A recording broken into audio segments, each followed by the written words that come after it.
Hi అండి. Mister Hitler husband part 57. ఏం మారా, ఎందుకింత ఆందోళన? అదొక టెండర్ మాత్రమే కదా, పోతే పోయింది. మన దగ్గర డబ్బు తక్కువ అని పరశురామ్ అడిగాడు. నానా, డబ్బు నా ప్రాబ్లం కాదు, ఇది నా గౌరవానికి సంబంధించిన విషయం. ప్రతి చోట ఆ విశ్వనాథన్ చేతిలోనే నేను ఓడిపోతున్నాను. నా యవ్వనం ముందు ఆయన అనుభవం గెలుస్తుంది. దాన్ని నేను భరించలేకపోతున్నాను. మీరు ఢిల్లీలో కూర్చుని ఈజీగానే మాట్లాడేస్తారు, కానీ ఇక్కడ ఉన్న నాకే పరిస్థితి తెలుస్తుంది. సరే, ఇకపై ఈ విషయంలో మీరు జోక్యం చేసుకోకండి. ఆ విశ్వనాథ్ని ఎలా ఎదుర్కోవాలో నాకు బాగా తెలుసు అని చెప్పి ఫోన్ పెట్టేశాడు. సరిగ్గా అదే సమయంలో విశ్వనాథ్ అతని దగ్గరకు వచ్చాడు. నమస్కారం. చాలా కోపంగా ఉన్నట్లున్నావే అని చిరునవ్వుతో అన్నాడు.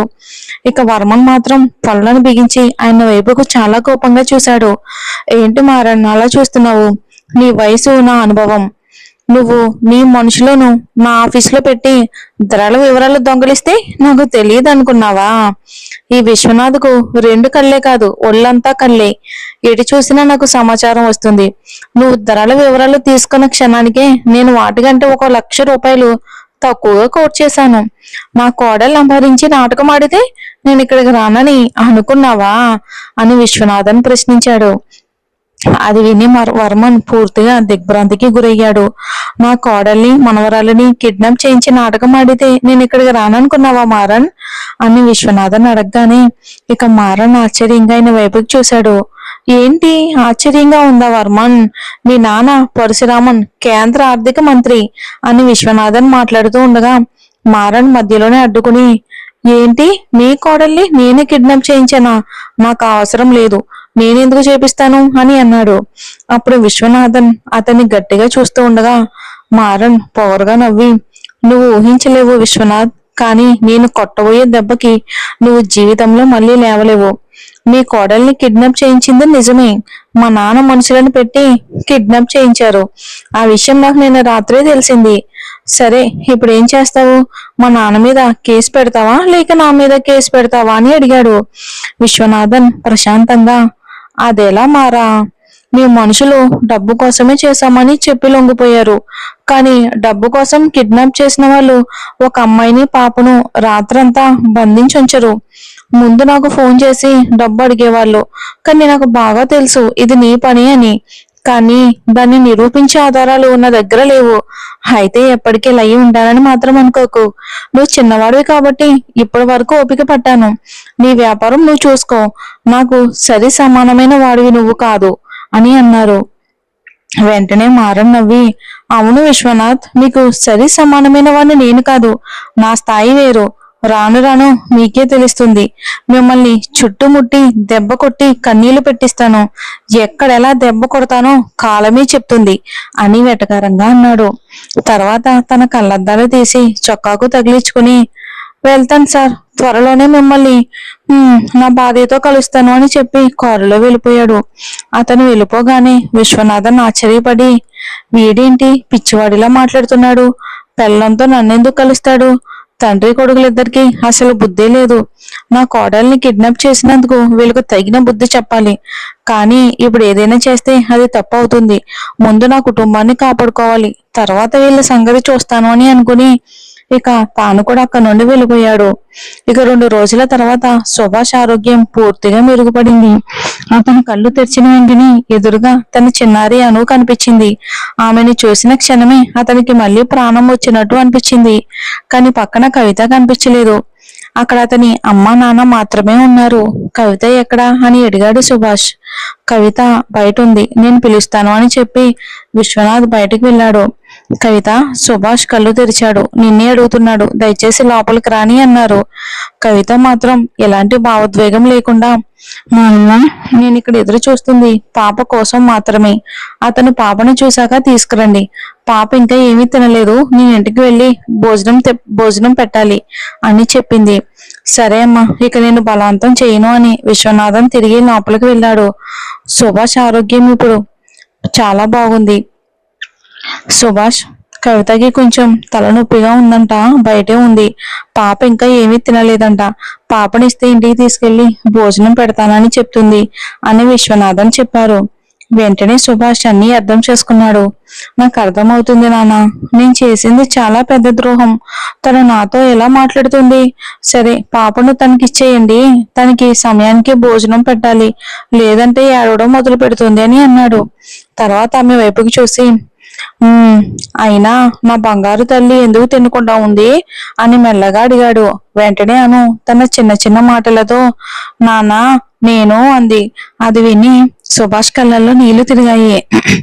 నాన్నకేమీ కాలేదురా, నాన్న కాస్త ఎక్కువసేపు నిద్రపోయాడు అంతే అని చెప్పాడు.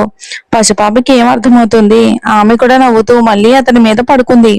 సుభాష్ ఆమె తలను ముద్దాడి, "సరే మరి, ఇప్పుడు అమ్మ దగ్గరికి వెళ్ళు, భోజనం చేయాలి కదా తల్లి, నాన్న రాత్రికి ఇంటికి వచ్చేస్తాడు" అని అన్నాడు. సరేరా సుభాష్ అని విశ్వనాథన్ పాపను ఎత్తుకుని బయటికి వెళ్ళాడు. కవిత దగ్గరికి వెళ్ళి, "ఇదిగో అమ్మా, నువ్వు ఇంటికి వెళ్ళు, సుభాష్ ని రాత్రికి మేము ఇంటికి తీసుకొచ్చేస్తామని చెప్పారు." "సరే మావయ్య, రాత్రి అందరికి టిఫిన్ చేసి పెట్టనా, లేక మీరు రావటానికి లేట్ అవుతుందా?" అని అడిగింది కవిత. "లేదమ్మా, 8 గంటలకల్లా వచ్చేస్తాం, నువ్వు టిఫిన్ చేసేయ్, అయినా పాపను చూసుకుంటూ నీకు కష్టం అవుతుంది, నేను అత్తయ్యను నీతోనే పంపిస్తాను, ఆమె నీకు హెల్ప్ చేస్తుంది" అని చెప్పారు. తర్వాత శారద దగ్గరికి వెళ్ళి, "శారద, నువ్వు కూడా కవితతో పాటు ఇంటికి వెళ్ళు, నేను సుభాష్ని తీసుకుని వస్తాను" అని అన్నారు. మనసులో ఎన్నో బాధలున్నా తన కోడల్ని ఒంటరిగా వదిలేయకూడదని భావించిన శారద కవితతో కలిసి ఇంటికి వెళ్ళింది. ఆ రోజు సుభాష్ ఇంటికి వచ్చిన తర్వాత కూడా కవితతో ఒక మాట కూడా మాట్లాడలేదు. అతని మనసులో ఆమెను అడగాల్సిన ప్రశ్నలు వేల సంఖ్యలో ఉన్నాయి. కానీ తను చేసిన తప్పు ముందు ఆ ప్రశ్నలకు విలువ లేదని భావించి మౌనంగా ఉండిపోయాడు. ఇక ఇదే సమయంలో పూజను మారన్ హాస్పిటల్లో ఉంచి జాగ్రత్తగా చూసుకుంటున్నాడు. విశ్వనాథ్ మీద అతనికి ఎంత కోపం ఉన్నా ఆ కోపాన్ని పూజ మీద మాత్రం ఎప్పుడూ చూపించలేదు. ఆమెను చిన్న పిల్లలా చూసుకున్నాడు. ఒక వారం రోజులు గడిచిపోయాయి. ఆ తర్వాత విశ్వనాథన్ ఇక శారద ఇద్దరు మళ్ళీ చెన్నైకి వెళ్లారు. చాలా రోజుల తర్వాత విశ్వనాథన్ తన ఆఫీస్ లో కూర్చుని పూజ తల్లి విద్యకి ఫోన్ చేశారు. ఎన్నో రోజుల తర్వాత ఫోన్ చేసినా ముఖం చిట్లించకుండా ఆనందంగా మాట్లాడడం విద్య స్వభావం. ఇప్పుడు కూడా అదే విధంగా ఫోన్ ఎత్తి, "ఏమండి, బాగున్నారా? చాలా రోజులైంది, మీరు ఫోనే చేయలేదు" అని అడిగింది. విశ్వనాథన్ నెమ్మదిగా, "నాకు అర్థమవుతుంది విద్య, నేను కుటుంబంతో ఉన్నాను, నువ్వు మధ్యలో ఫోన్ చేస్తే ఇబ్బంది అవుతుందని మొదటి నుంచి చెప్పాను. నువ్వు నా మాట విని అలాగే ఉన్నావు. నేను కూడా నిన్ను వచ్చి చూసి చాలా నెలలయ్యింది. నా కొడుకు సుభాష్కి పాప పుట్టింది. తర్వాత వాడు కోడలతో గొడవపడి పాపతో బయటికి వెళ్ళిపోయాడు. తిరిగి రావటానికి చాలా రోజులు పట్టింది. ఆ బాధలో నేను నిన్ను చూడలేకపోయాను. ముంబై వైపు కూడా రాలేదు" అని చెప్పారు. తర్వాత, "సరే, నువ్వు ఎలా ఉన్నావు, పూజ ఎలా ఉంది" అని అడిగారు. దాదాపు సంవత్సరం రోజుల తర్వాత మాట్లాడుతున్నా తన మనసులోని భావాలను బయటకు చూపించలేదు. విద్య చిన్నగా నవ్వి, "మీ పరిస్థితి నాకు అర్థమవుతుంది. మీరు ఫోన్ చేసే వరకు నేను చేయకూడదని చెప్పారు కాబట్టి ఎదురు చూశాను. కానీ పూజకి ఏమైందో తెలీదు. 15 రోజుల క్రితం మీతో మాట్లాడాలని చాలా పట్టుపట్టింది. మీరు ఎలాంటి పరిస్థితిలో ఉన్నారో తెలియక నేను మాట్లాడనివ్వలేదు. ఆ కోపంలో పూజ చెన్నైకి బయలుదేరి వెళ్ళిపోయింది" అని చెప్పింది. తనకు జరిగిన ఆపరేషన్ గురించి, చావు బతుకుల మధ్య నుంచి బయటపడిన విషయం గురించి మాత్రం ఒక్క మాట కూడా చెప్పలేదు విద్య. అది విని విశ్వనాథం ఒక్కసారిగా దిగ్భ్రాంతికి గురయ్యారు. "ఏం చెప్తున్నా విద్య? పూజ చెన్నైకి వచ్చిందా? మరి విషయం నువ్వు నాకు చెప్పలేదేంటి?" అని అడిగారు. వెంటనే విద్య బాధగా, "మీరు అనుమతి ఇవ్వకుండా నేను మీకు ఫోన్ చేయకూడదని మీరే చెప్పారు కదండి, మరి ఈ విషయం నేను మీతో ఎలా చెప్పగలను" అని ప్రశ్నించింది. "సరే సరే విద్య, వదిలే. పూజ వ్యాపారం చూసుకునేంత తెలివైన అమ్మాయి. ఒంటరిగా ఉంటే కూడా ఎలాంటి ఇబ్బంది ఉండదు" అని విశ్వనాథన్ అన్నారు. కానీ విద్య ఈసారి మౌనంగా ఉండలేదు. "ఇక్కడ చూడండి, నేను మిమ్మల్ని అర్థం చేసుకుని ఇన్నేళ్ళు పూజతో ఒంటరిగా ఉన్నాను. కానీ ఇప్పుడు పూజకి మిమ్మల్ని చూడాలి, మాట్లాడాలి అనే కోరిక ఎక్కువైంది. ఆమె కూడా ఒక పిల్లే కదా, తన తండ్రితో ఉండాలని ఆశపడ్డం తప్పేనా" అని. "ఏం మాట్లాడుతున్నావు విద్య?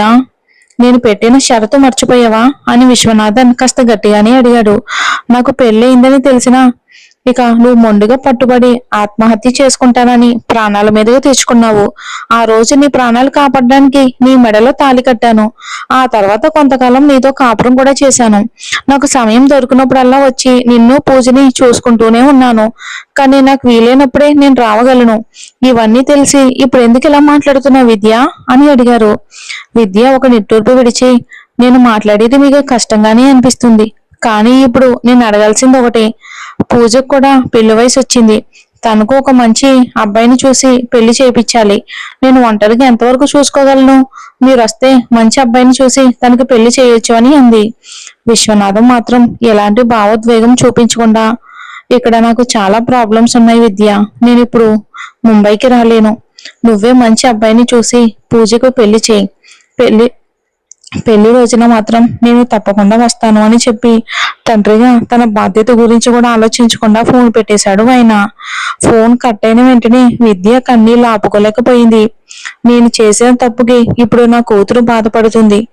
నా వయసులో చేసిన పొరపాటు వల్ల ఆయనకి పెళ్ళయిందని తెలిసినా నేను మొండిగా పట్టుపట్టి మా నాన్నతో చెప్పి ఆయన్ని బలవంతంగా పెళ్లి చేసుకోవటం ఖచ్చితంగా నా తప్పే. కానీ నా కూతురు ఏ పాపం చేసింది? పూజకు నేనేం సమాధానం చెప్పాలి అని బాధతో ఏడ్చేసింది విద్య. కొంతసేపటికి తర్వాత తనని తాను సమాధానం పరుచుకుంది. ఇప్పుడు బాధపడితే ప్రయోజనం లేదు. మన అమ్మాయికి మనమే మంచి సంబంధం చూసి పెళ్లి చేద్దాం. ఆయన వచ్చినా సరే రాకపోయినా సరే అని ఒక నిర్ణయానికి వచ్చింది. అదే రోజు పూజను హాస్పిటల్ నుంచి డిశ్చార్జ్ చేశారు. మారా ఆమెను తన ఇంటికి తీసుకెళ్లాలని అనుకున్నాడు.